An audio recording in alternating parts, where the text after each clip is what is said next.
It's Monday. Oh, insomnia. I've never had like real full on insomnia. But yeah, it doesn't sound pleasant. I know a lot of people like to think, oh, if I didn't sleep, I just get more stuff done. And it's like, I don't know if it really works that way. Yeah, especially waking up in the middle of the night and then not being able to go back to sleep. That's not fun. I am sorry, Zardoz. I hope things get better. Welcome, everyone. Hopefully, everyone's off to start of a good week. It was a busy weekend. We had the War Room stream Saturday afternoon. We had Zardoz. Well, that's good.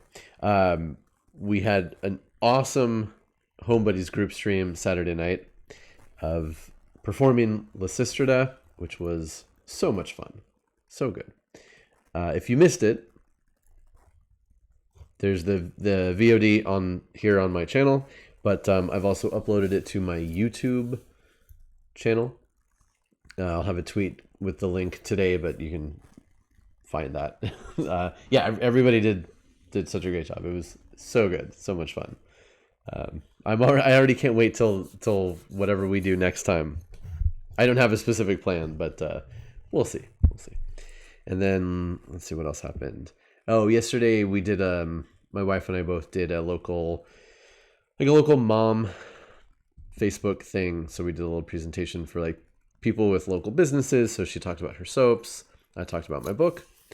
And yeah, there's a lot going on this weekend and a very busy week coming up, but I'll talk more about that later because we're continuing on with Ovid's Metamorphoses. We are getting close to the end, I promise.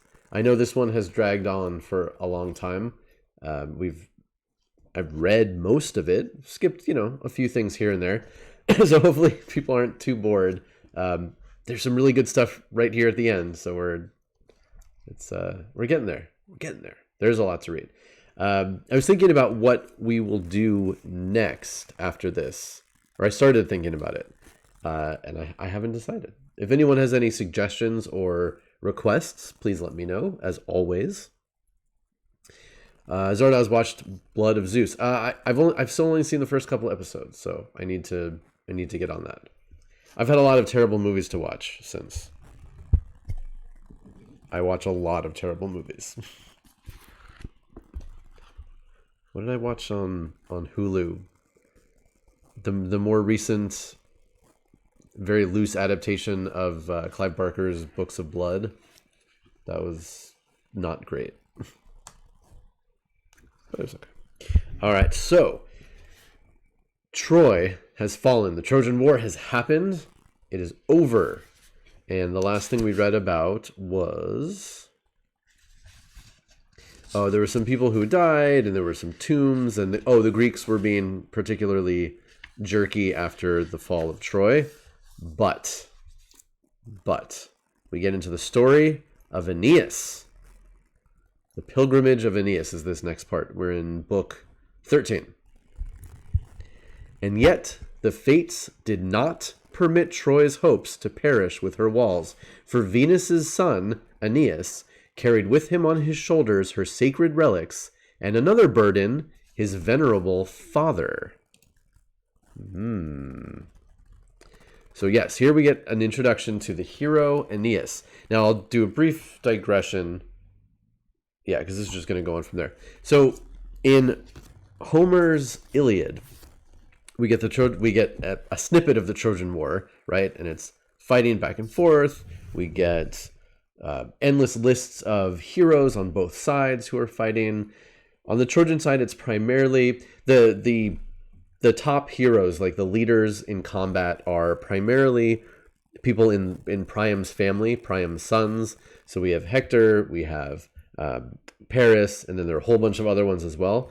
But then there are some friends and like distant relatives who live nearby Troy that have come to help out in the fighting. So Aeneas is one of those heroes. He is not a son of Priam. Again, he's like a cousin, but he comes to fight at Troy.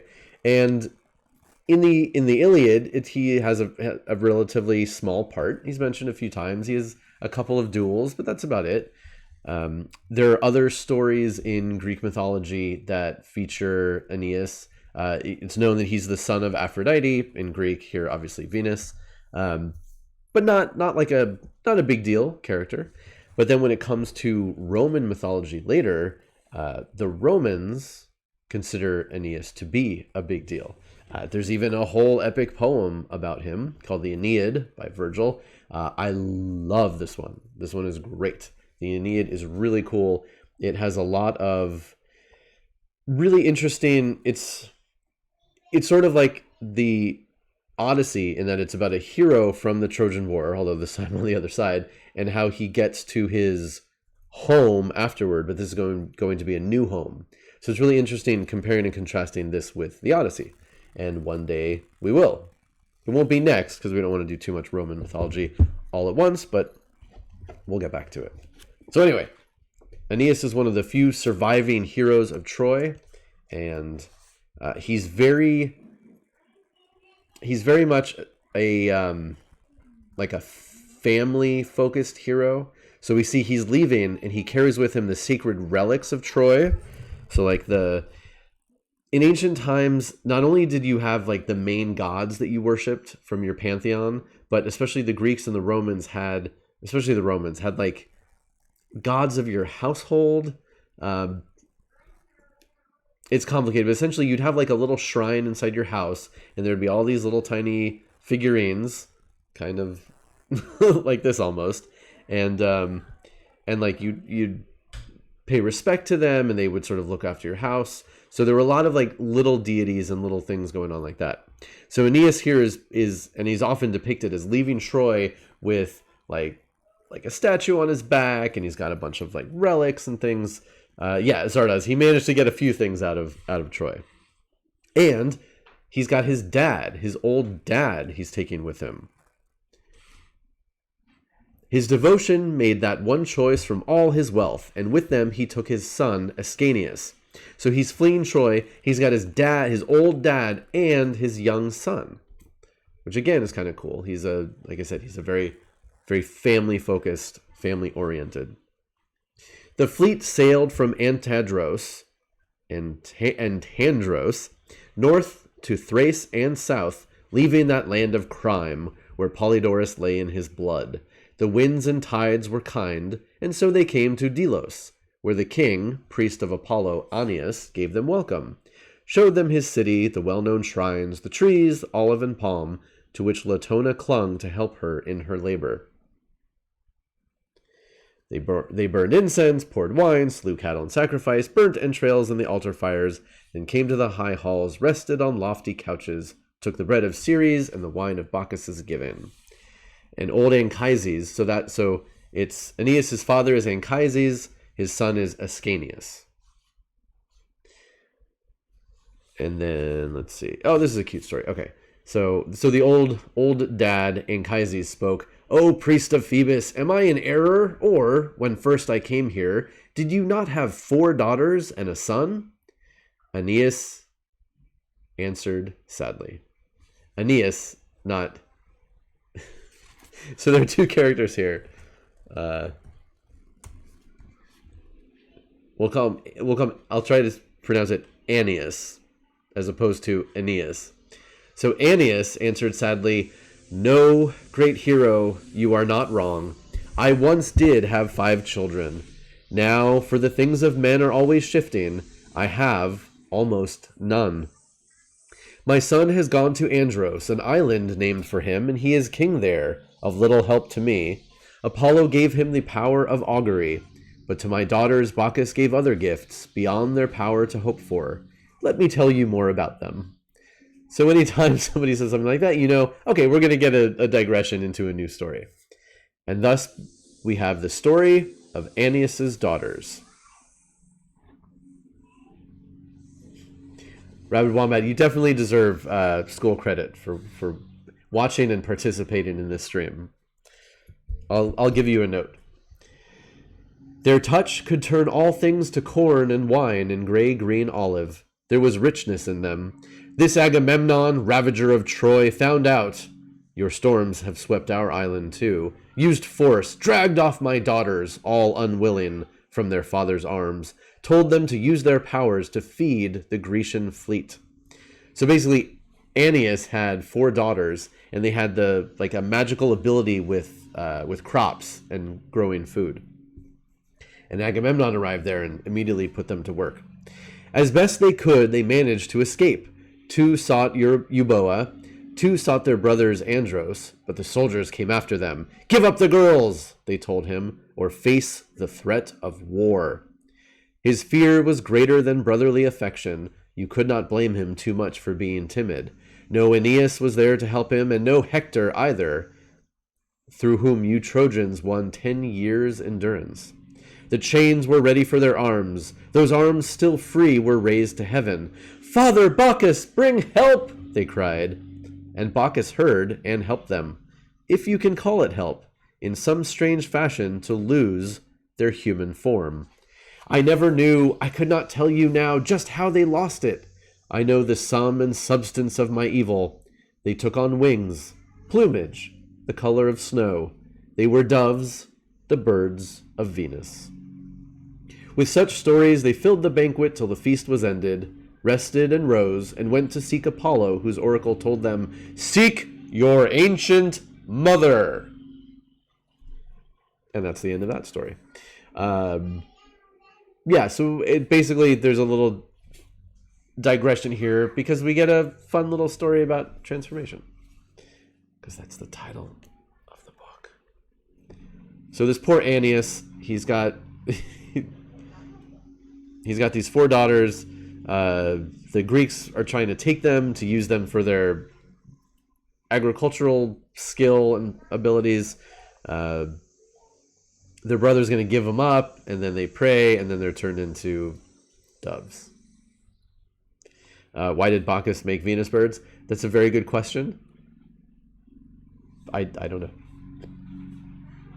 I mean, he likes all kinds of birds, so I don't know if it's like specifically that he made the bird for Venus. It just turned out to be a bird that Venus ends up liking.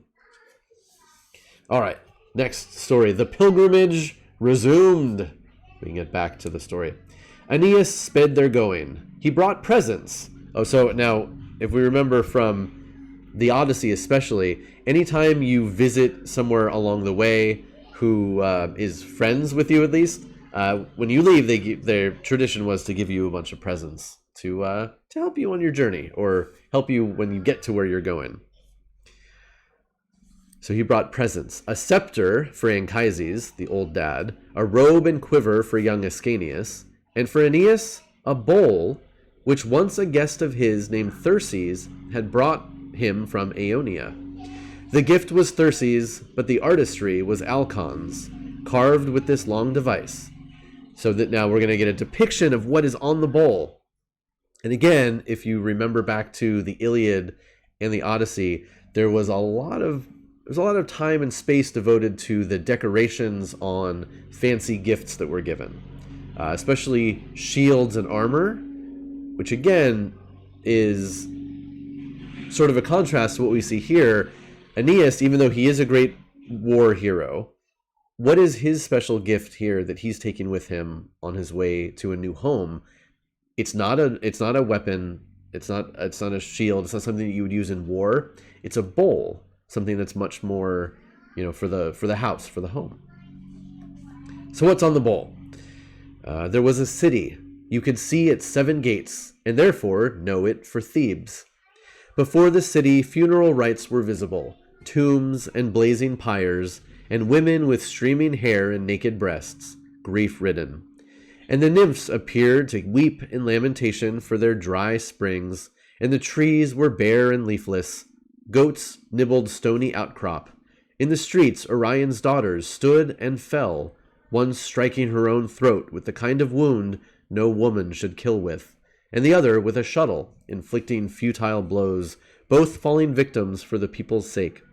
And borne in funeral pomp through the mourning town to ceremonial fires, and then, so that the race might not be ended, out of the virgin ashes came to birth the 2 young men whose fame has named Coroni, joining the solemn rites their mother's dust makes due demand of.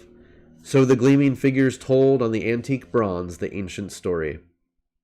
Around the lip of the bowl, rough carved in gold, acanthus wove, and for such gifts the Trojans gave others of no less worth, a box for incense, a saucer for libation, and a crown gleaming with gems and gold.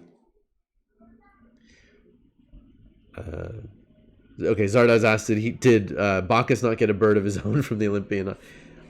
You know what? I'm sure there is a bird associated with Bacchus. I offhand, I can't remember which one.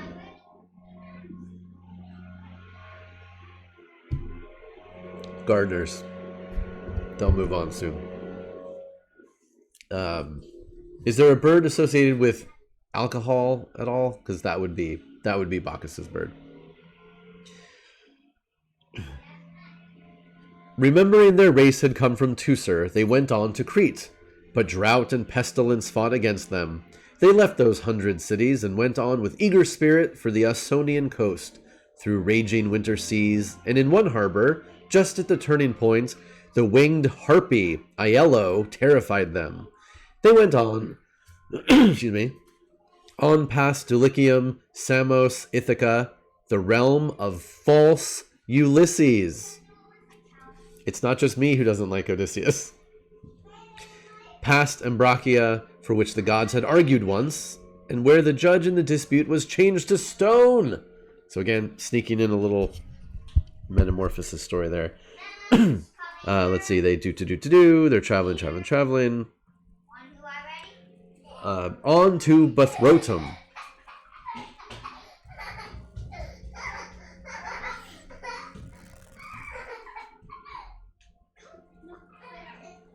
On to Buthrotum, where King Helenus had made his little Troy, and where he gave them much friendly prophecy to aid their journey.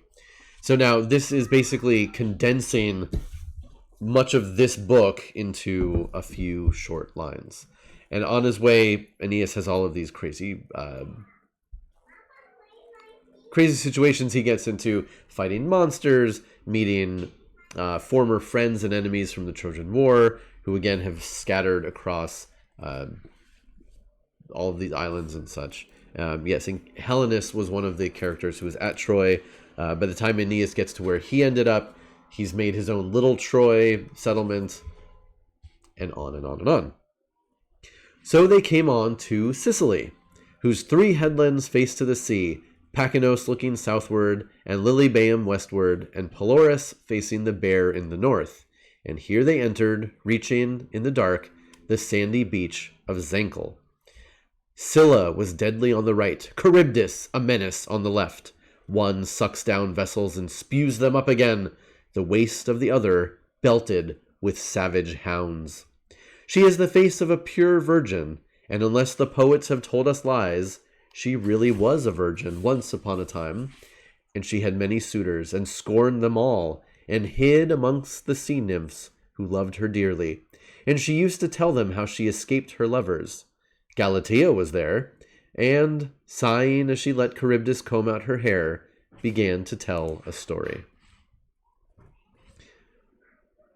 So Scylla, we're talking about here, not Charybdis.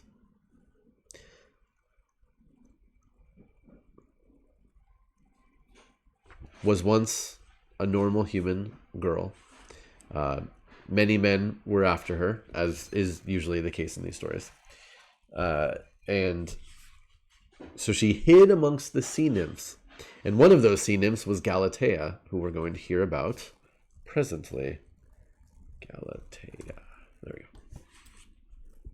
And yeah, the actual depiction of Scylla is horrifying.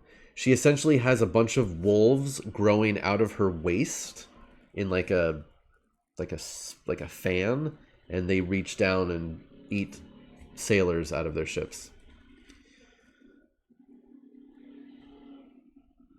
At least, dear virgin, you have men as wooers, a not unpleasing race. You can repulse them, and do, and have no fear. But I, whose father is Nereus, and whose mother blue-green Doris, whose throng of sisters keep me safe, I could not flee from the passionate Cyclops without suffering. She could say no more for weeping, but Charybdis, white-fingered, dried her tears, offered her comfort.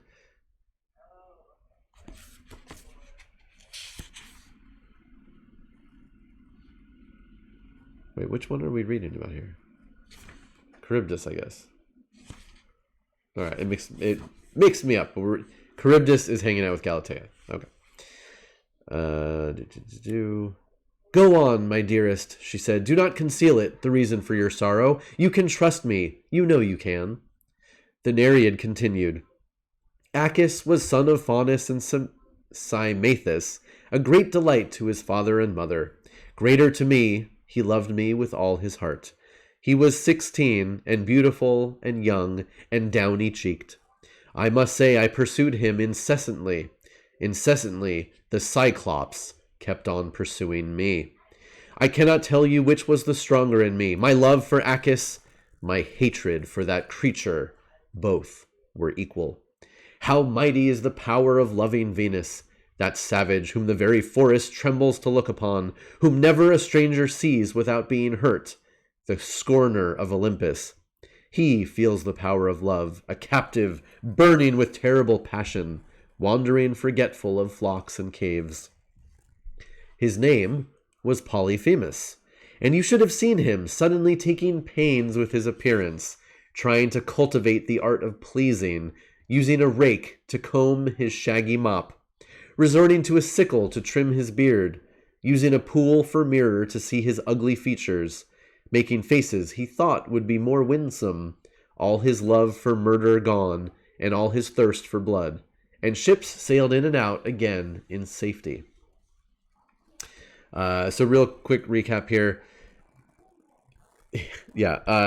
Polyphemus, the Cyclops, and if you think back, this is the main Cyclops we hear about in the Odyssey.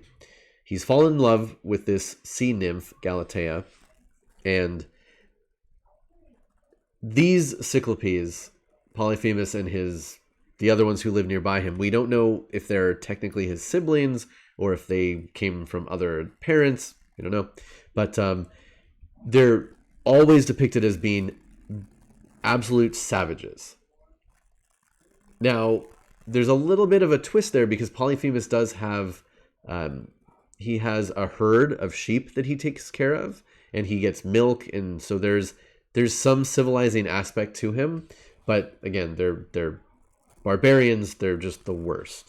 So in his love, he's trying to comb his hair. He's using a pool to make faces to see is this a good smile? And yeah, it would be humorous if not for the fact that he's trying to attack this poor nymph who wants nothing of him.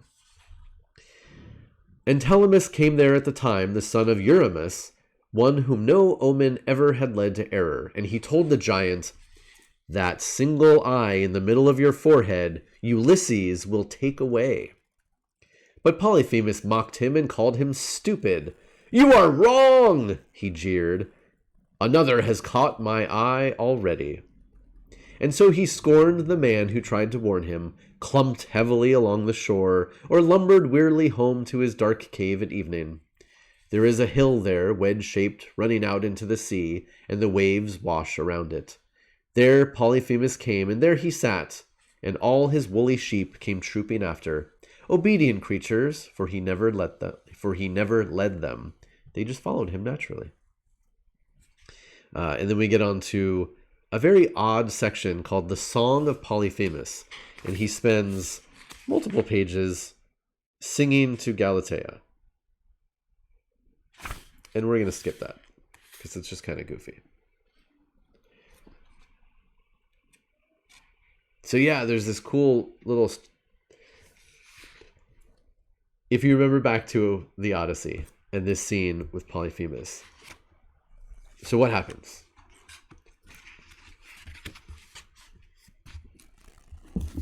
Odysseus and his men arrive on the island. They explore it. They find this cave. Clearly somebody lives here. There are sheep. The Greeks hang out to slaughter some sheep, have some food, and Odysseus' men urge him, okay, let's get going, let's get back to the ship. And he says, no, let's hang out. Let's see who lives here. Maybe he has more gifts for me because I'm so great. Polyphemus comes back home, rolls the giant boulder in front of the door, and proceeds to kill a few of Odysseus' men, goes to sleep, doesn't worry about them because they're just small men and they can't get out anyway. And then Odysseus gets a big log, sharpens it, and with the help of his... burns it in the fire to make it more of a firmer point. And with the help of his men, blinds Polyphemus with it. Polyphemus runs outside, screams, help, help. Oh, and then Odysseus tells him that his name is Nobody when he stabs out his eye.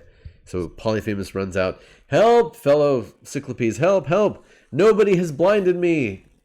We have to catch Nobody. And they all laugh. What the hell are you talking about? He goes back, he unrolls the boulder so his sheep can go out and graze. The Greeks are clinging to the bottom of the sheep because Polyphemus feels them all as they leave. And they're about to make their getaway when what does that idiot Odysseus do? He gets on his boat, he's about to sail away, and he yells back, hey, dumbass! It wasn't Nobody who blinded you. It was me, Odysseus. Yeah, with an O. Which causes all of the rest of the hardships that doom the trip, that doom all of Odysseus' men. It's all because he was such an arrogant bastard he had to tell Polyphemus who did it. Polyphemus, of course, complains to his dad, Poseidon, and then everything else happens. So from that story, though, there's all sorts of fun little tricks about names, right? Nobody, Odysseus, hiding his name. So here we find out that way back when, somebody came to Polyphemus and gave him a prophecy that Ulysses, here in the Roman, Ulysses is going to come and poke out your eye. So we have a true prophecy, but of course when Odysseus gets there, he tells him his name is Nobody. And then Polyphemus responds, you are wrong, another has caught my eye already. Which is kind of funny to tie that in also, because if prophecy is always true, so it's as though it already happened, another has caught his eye, not Ulysses, because Ulysses says that his name is Nobody. So it's kind of like a little play on names and words there. I think it's cute. So Polyphemus has all this whole long segment where he sings about how, like, I'm so strong, you should love me, blah, blah, blah. And then he whines about not being able to have Galatea. All his complaining, the nymph resumed, was vain, and up he rose. I saw him like a bull in rut, who cannot hold still when someone has taken a heifer from him, but charges through the woodlands and the pasture. And when he saw my lover and me together, both unsuspecting, he bellowed out, I see you! I'll make this the last time you get together.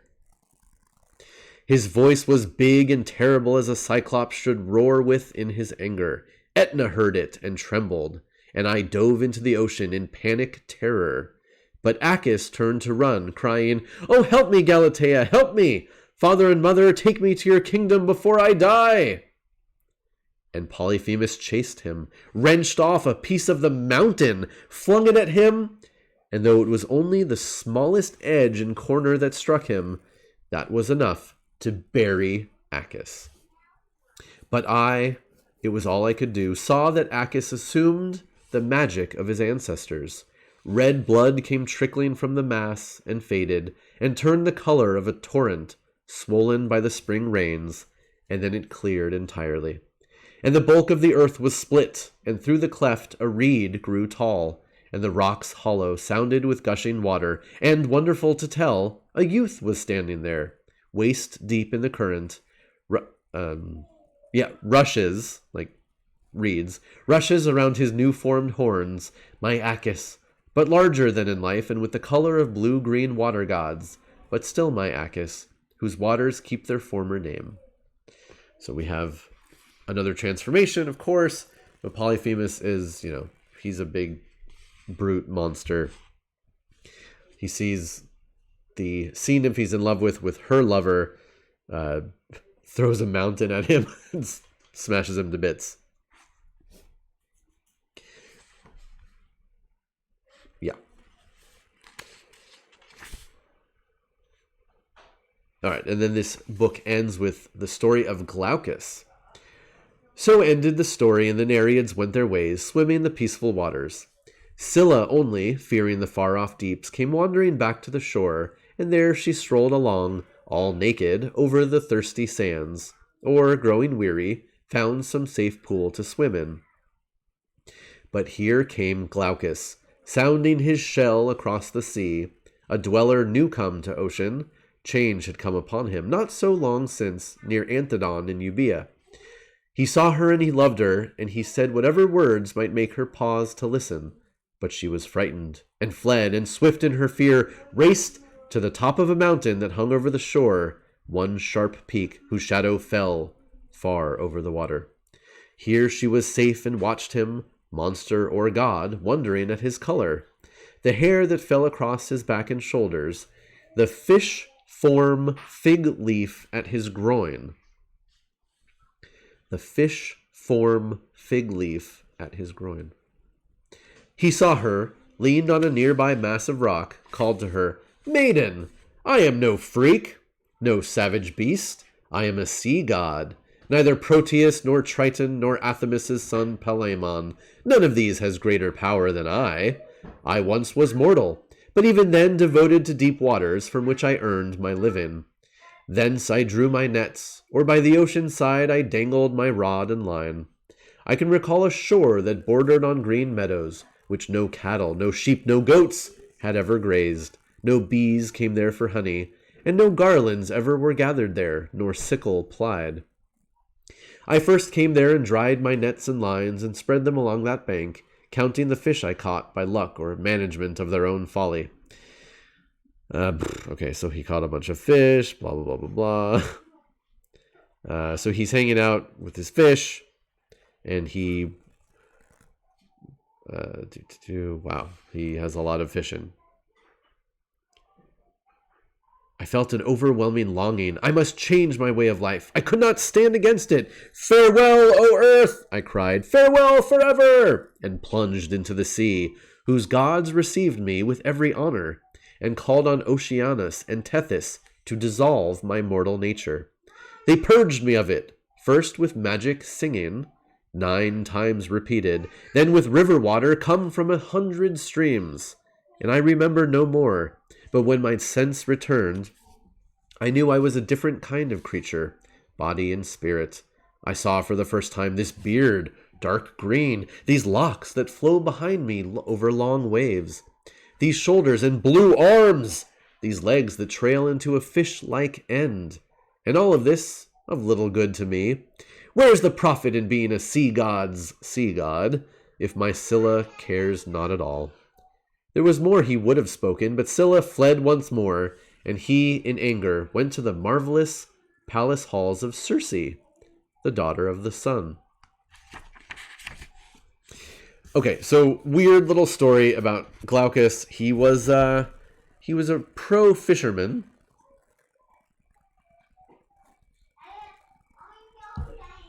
He sure loved that ocean. Spent all of his time either out on the ocean with his fishing nets or fishing from the shore. And one day the sea gods were like, "Hey, come join us." Grabbed him and did some sort of a magic ritual involving singing and transformed him into a new sea god. And as we heard there, he's got fish parts. He's sort of a merman. His skin is blue. He's got green hair and beard. So yeah, that's cool. There was one other thing I wanted to go back to in that section, but I don't remember what it was.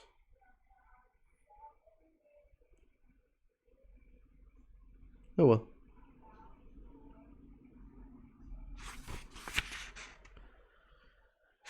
Okay, book 14. And again, we're almost done because there are only 15 books. We're almost there. The story of Glaucus continued. So Glaucus goes looking for Scylla. He's swimming and going all around.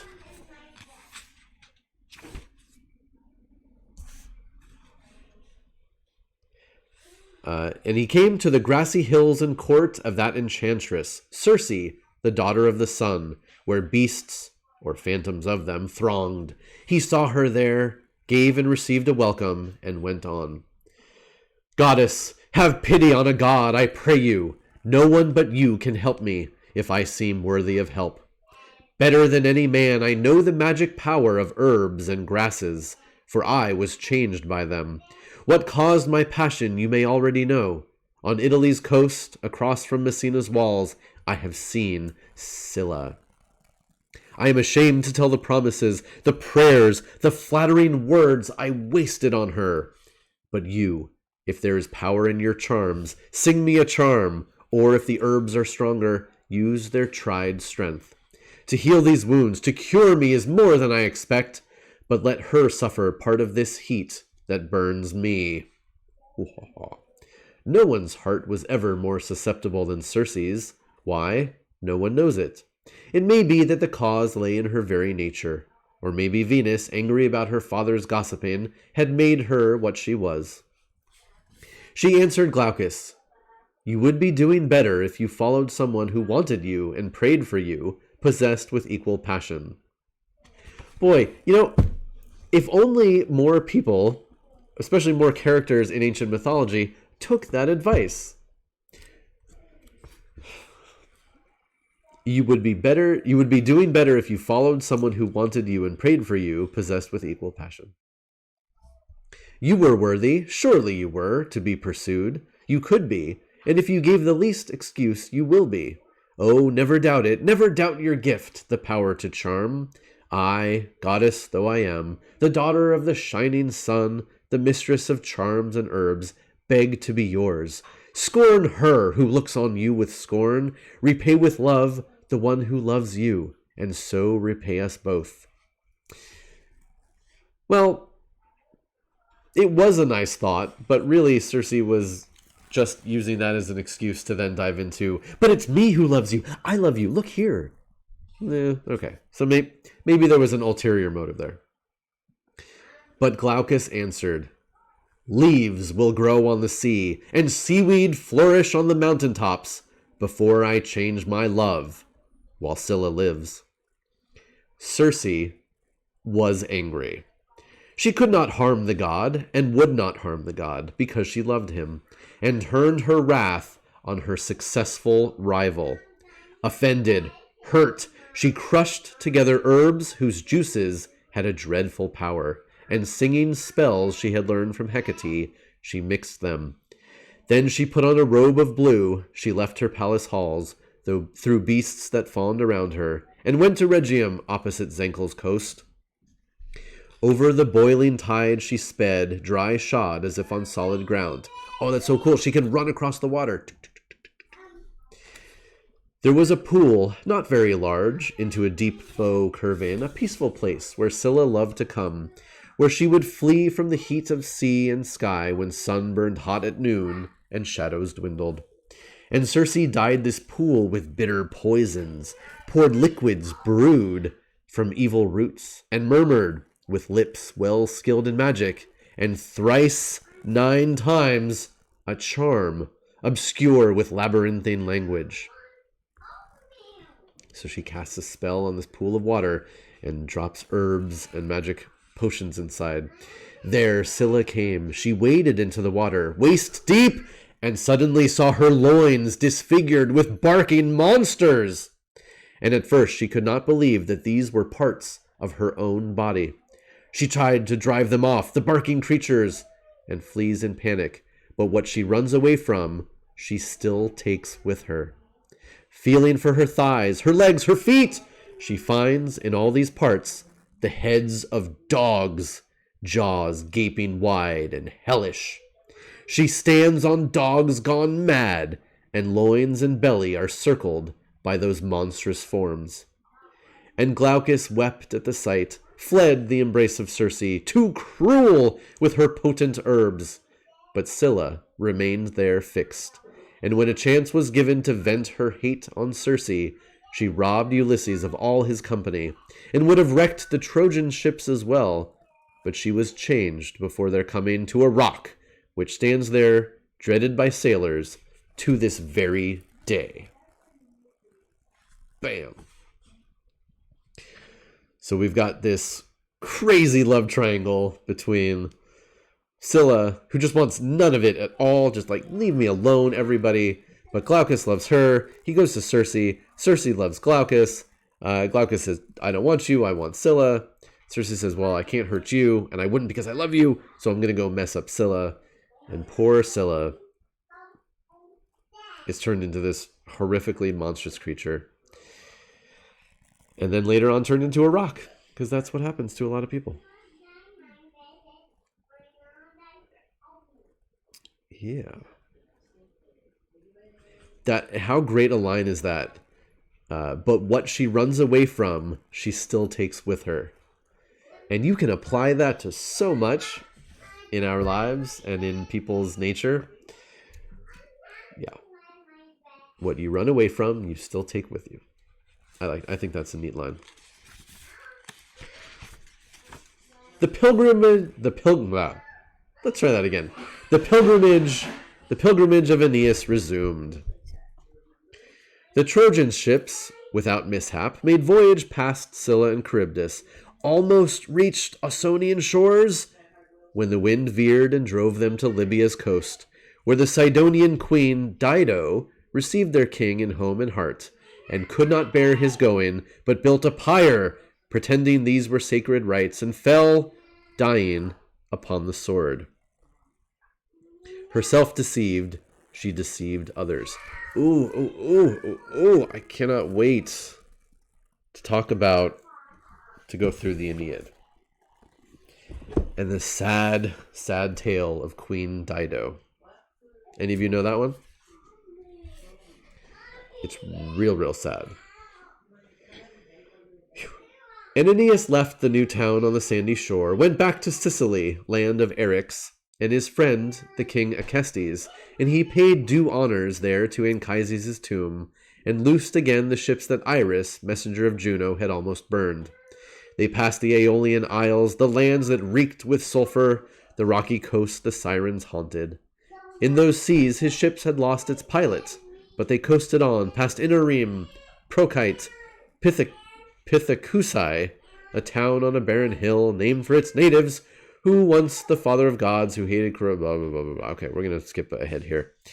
Essentially, again, Ovid is taking this big book and smushing it down to just a few lines, just giving you a little bit of references and assuming you know the story, which of course you all know this. You all know all these references.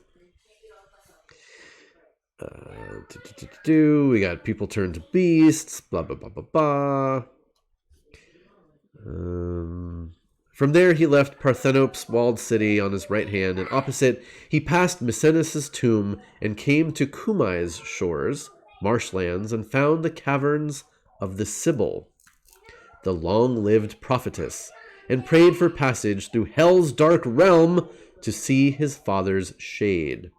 So on the way, on Aeneas' journey, his father, poor old man, he dies. And partly to visit him, partly to get information about where he's going and what he needs to do, Aeneas, just like Odysseus, has to visit the underworld. So he talks to the Sibyl, the prophetess, the seer of Cumai, and she tells him how to go to the underworld. She kept her eyes cast down. It seemed forever, but lifted them at last, and with the god possessing her replied, "Great are the things you ask for, O great hero, but your hand the sword has tested, and the fire has proved the power of your devotion. Have no fear. Your wish is granted, Trojan. With my guidance you shall behold Elysium, the last realms of all the world, and you shall see the shade of your beloved father. Every path lies open to virtue. Ooh, that's another good line.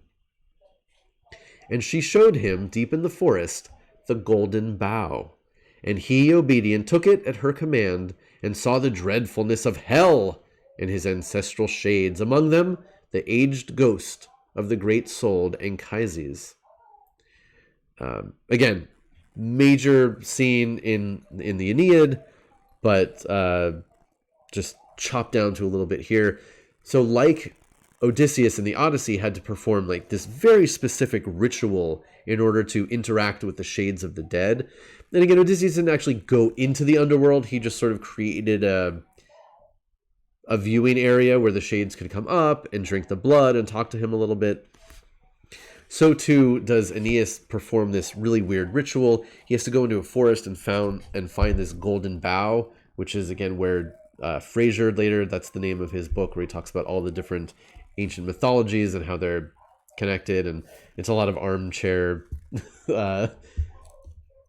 scholarship that's not the best, but it's interesting stories. So again, there's like this all these magical preparations he has to do. And yes, he does see his father, who was in the underworld. He learned the laws that govern there, what dangers he had to face in wars to come, and upward retraced his steps. And as he trod that road, dreadful in dimness, he beguiled the journey in conversation with his guide. So again, he does get there and gets information. Because again, just like Odysseus, at some point in these crazy journeys, you need some help, and that typically comes from dead people. Zardoz, did we get 1,000 notes about how old his father was? Oh, for sure.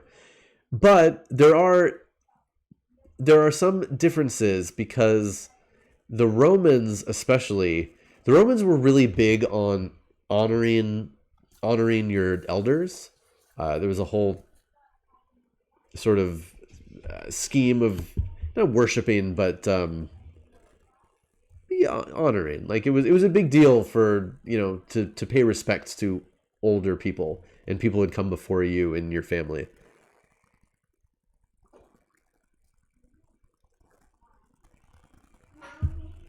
Yeah. Filial piety, yeah. Let's see. All right, let me skip ahead here. He's got a friend who's helping him along.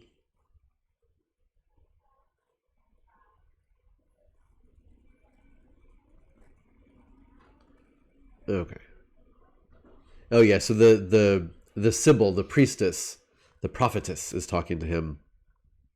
And oh, okay, so this is kind of cool.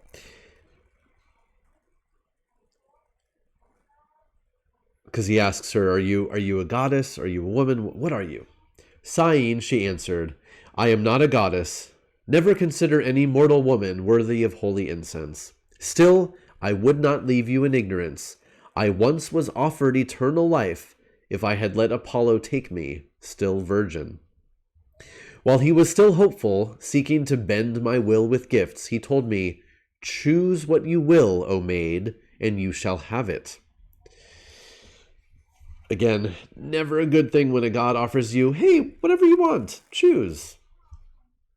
I pointed to a heap of sand and uttered the foolish prayer that my years might be as many as there were sand grains in that mound. I should have asked that those years should be forever young, but I forgot. He granted me the years and promised endless youth if he could have me, but I refused Apollo, and no man has ever had me. Now my happier days are gone, and sick old age comes tottering on, and this I must endure for a long time. I am 700 years of age. I have 300 still to go, before I equal the tally of those grains of sand. The time will come when I shall shrivel to almost nothing, weigh almost nothing, when no one, seeing me, would ever think a god had found me lovely. Even Apollo, it may be, will see me and not know who I am, or if he knew me, would say he never loved me.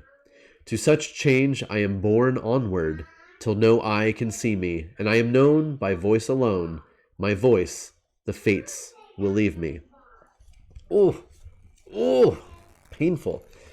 And clearly she didn't, this Sibyl of Cumae didn't read or hear or understand the stories of Cassandra, who very similarly Apollo was in love with, offered a boon, was given prophecy, but then still scorned the god and was cursed because of it.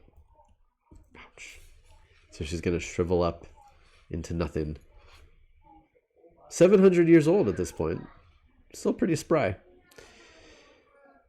Okay, so they get back to Cumae. They talk to some people who once knew Ulysses, which is interesting.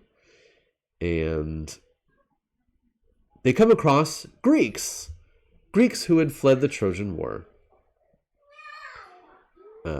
Macarius and Achaemenides. Woo! Now what god, what chance had saved you, Achaemenides? How is it a Greek sails in a Trojan ships? And whither? The other, his own man once more, no longer in rags and tatters, garments pinned together with thorns, made answer, May I look again on Polyphemus and those open jaws dripping with human blood, if ever I call my home in Ithaca more friendly to me, more of a haven than this ship has been. Whose captain kinder to me than a father, I owe more gratitude than I can pay. I speak, I breathe, I see the stars and sunlight, because he saved me. Should I not be thankful? Because of him my life escaped the jaws of Polyphemus. Were I now to leave the light of life, I should at least be buried in a decent tomb, and not that monster's belly. Now Achaemenides will tell his story. What were my feelings, except that fear took me from all sense, all feeling, when I was left behind and watched you making for the open seas? So now Achaemenides here was one of Odysseus's men, Ulysses, and he was left behind because that jerk didn't even bother to count his people and left one behind on the island. What an asshole. I would have called, but feared to make a sound that might betray me. Even Ulysses' cry was almost fatal to your ship. I saw him, the giant, when he wrenched a rock from the mountain and hurled it out to sea. Saw him let fly great stones as if his arms were catapults, and feared that the splash of the stones or the wind of their motion would sink the ship. I forgot I was not in her.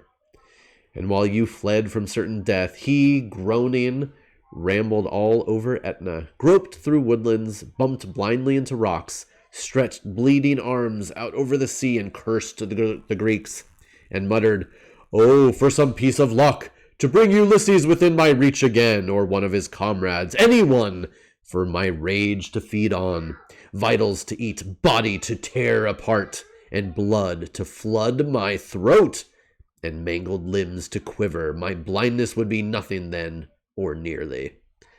He said much more, and I was pale with horror, watching that face still smeared with blood, the eye with no sight in it, the cruel hands, the limbs, the beard, matted with human blood. Death stood there, the least of my troubles. I imagined he would catch me any minute, take my flesh into his own, and I could see the time when he snatched up two friends of mine together and smashed them on the ground, and lay across them like a lion on his prey, gawming and crunching the marrow bones, the limbs with life still in them. I trembled and my blood ran cold to watch him chewing and slavering and drooling blood with bits of flesh mixed in the wine, and knew my time was coming. For many days I hid, trembling at every sound, fearing my death yet longing for it, driving off my hunger with acorns, grass, and leaves.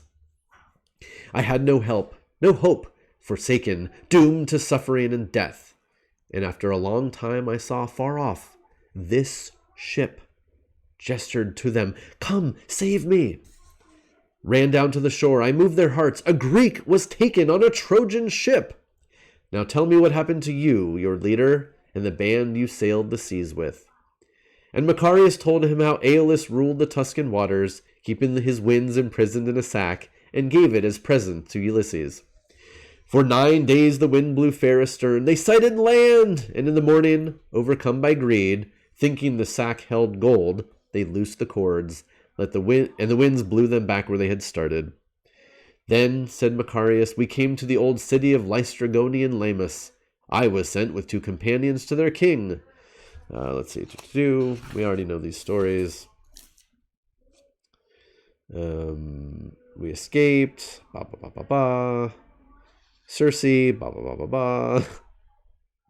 Elpenor drank too much and fell off the roof. Ba ba ba ba ba. Goodness. Ooh, this is fun. Okay, so they're in with Circe at this point. So again, we're picking up the Odysseus narrative, Ulysses narrative. And they get to Circe.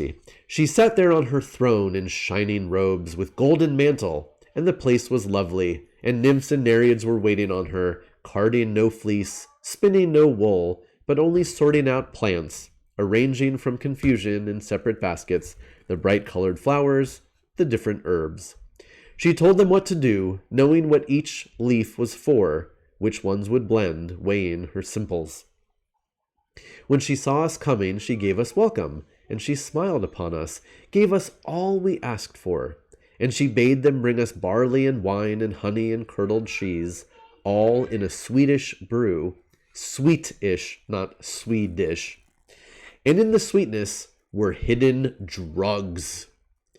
We took the cups she offered, and we were thirsty, and we drank them down, and then the cruel goddess touched our foreheads with her magic wand.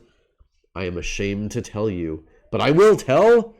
I had bristles sprouting on me. I could not speak, but only grunting sounds came out instead of words, and my face bent over to see the ground. I felt my mouth grow harder. I had a snout instead of a nose. My neck swelled with great muscles, and the hand which lifted the cup to my lips made footprints on the ground. They shut me in a pigsty with the others. Her magic worked on all of us but one, Eurylochus. He had refused the potion. Had he not done so, I should even now be in the bristly herd, but he told Ulysses of our disaster, and that hero came to Circe to avenge us. She roofied them. She put drugs in their drinks. He had a flower Silenius had given him called Molly, white, but the root is black. And safe with this and safe with warnings from the gods he came, entered the palace, and when the drink was offered, he struck the wand aside and drew his sword.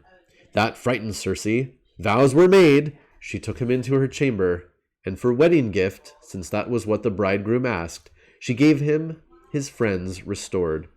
We were sprinkled with some juices, better ones from some herbs or other. She turned her wand around and tapped our foreheads lightly, chanting her counter charm. And as she chanted, the bristles dropped. Feet were no longer cloven. We had our shoulders again, and arms came back to their right places. We were all in tears, so was Ulysses, as we all clung to him, and the first words we spoke were those of thanks. We stayed a year there, plenty long enough for me to see a lot of things, to hear all kinds of stories. Here is one of many I heard from one of 4, those nymphs, I mean, whose tasks I told you of.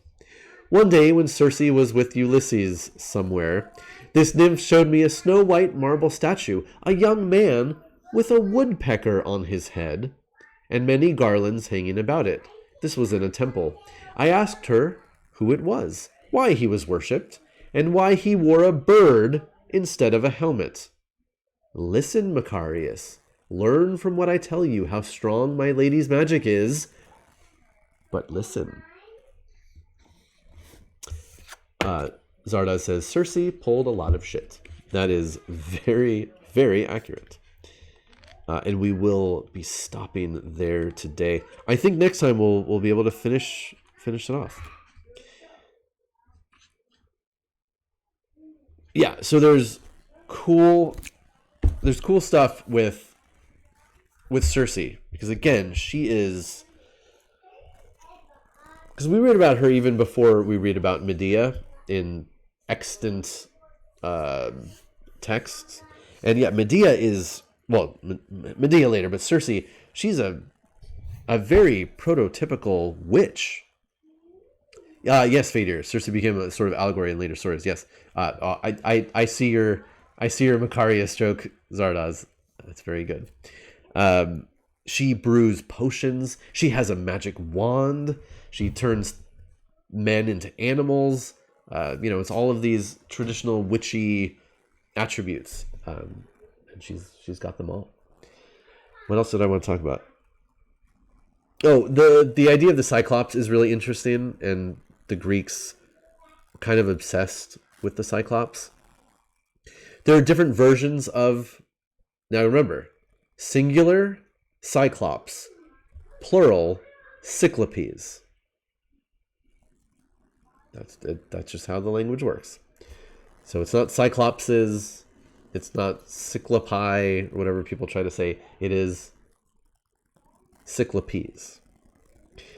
So anyway, in Greek mythology, there are two different versions of Cyclopes. If you remember way back to the beginning in the cosmology, especially from Hesiod, there are like these prototypical Cyclopes that, along with the Hecatoncheires, the 100-handers, they were like primordial entities that get imprisoned in the earth. They're freed by Zeus and the Olympians and help out against the Titans. So there are those Cyclopes, and then there are the other Cyclopes, Polyphemus and his friends, brothers, siblings. Who knows? We don't know. And these are, again, like, they're sort of debased. They're savages. They eat people when they can get their hands on them. Greater and lesser. That works. Totally works. But yeah, so there are a lot of stories about Cyclopes. Yes, they were obsessed with tall one-eyed things. And there was this idea that the Cyclopes of old were, not only were they gigantic, but they were really strong. They had skill with building and moving rocks around. So even when it comes time for, like, historically ancient Greeks, looking back at things that more ancient people had built, and they couldn't figure out, like, how did they get that rock up there and build this stone thing? And they're like, oh, a Cyclops must have built it. And so we have the idea of Cyclopean architecture, and that term comes down through all sorts of, like, Lovecraft used it. That's a whole thing of, like, if we can't figure out how to do it now, how they did it back then, it must have been a Cyclops. It must have been these crazy, there must have been some ancient alien who did it, something like that. And there is an idea, it's not provable at all, but there's an idea that the Greeks thought of the Cyclops by finding basically elephant skulls. Because if you think an elephant has a trunk, obviously there's no bone, so a skull has a hole in the middle because of that, and their eyes are on the sides rather than in the front. So you could take, if you look at the skull of an elephant, and you can actually look at this, like, there are elephant skulls out there. You could, not understanding what the actual animal looked like, if you didn't see the actual animal and know that was the skull from that animal, you could possibly imagine that it was once a Cyclopean creature. Again, there's no way to prove that. It's just a theory that people talk about. There were, in ancient times, more large mammals throughout the Greek islands than there are today. I mean, there are no elephants in the Greek islands, and there's evidence. There's fossil evidence of elephants, of hippopotamus, of what's the other one? There's some other ones too, like just animals that you would not expect that did live in that area in ancient times. So who knows? Could be. Yes. So yeah, on next week we will continue with book 14. We'll hear about Picus, which is a good one. More about Aeneas. And then Aeneas is going to get to Italy, and we're going to start hearing about Rome. And the end of this book deals with Roman history, starting with mythology, but then moving into actual historical characters, which is pretty cool. And I can't wait. I guess I really need to figure out what we're going to do after this. I talked about it a little bit on, I don't know if I showed it on this show or just on the Myths and Video Games with Pete, but when I went to school for all this stuff, the things I used the most, other than the actual texts, were, so this was my Greek English lexicon, my baby. This thing is massive. It is a massive tome. It weighs a ton. So this was for the Greek. And then here's the Latin version, which we call the OLD, Oxford Latin Dictionary. But yeah, so these babies were very, very widely used. And man, you want to talk about the size of text and how small it is. There's a lot of information in these books. And again, because it doesn't just give you the definitions of words, but gives you just a massive amount of references to all the ancient texts where these words appeared, so you can make sure that you know, because a word could be used by prose authors in certain ways, but in poetry it can mean something very different. So not only do you want to read the definition, but you want to see those references to know, like, am I reading a prose source, so I know it probably means this, or vice versa.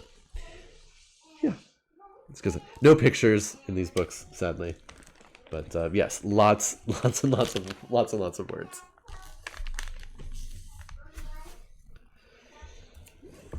Cool. Yeah, so like I said, if anybody has any requests or thoughts or suggestions for what we do next post Ovid's Metamorphoses, I'd love to hear them. I'll take a look around, see what other books I have or what I can get access to, and we'll find something cool to look at. All right, let me see who else is online right now. I'll try to do a proper raid, unlike what happened on Saturday. I don't think apparently it didn't quite work out when I tried to raid a channel who was apparently doing a rerun and didn't have it in their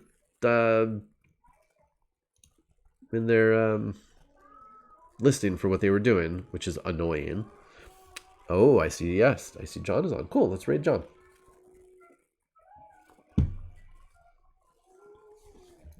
Raid menu coming up. Thank you everyone for hanging out with me. Hopefully you're enjoying Ovid's Metamorphoses. Like I said, we are almost done with it. I will be back tomorrow. I'll be back today. Later on today, 5 p.m. Pacific, over on Jessica Linverdi's channel. We'll be continuing Dune. So definitely check that out. It's going to be great. And then I'll be back here tomorrow morning, 10 a.m. as usual. Where is... Oh my god. Hold on, sorry.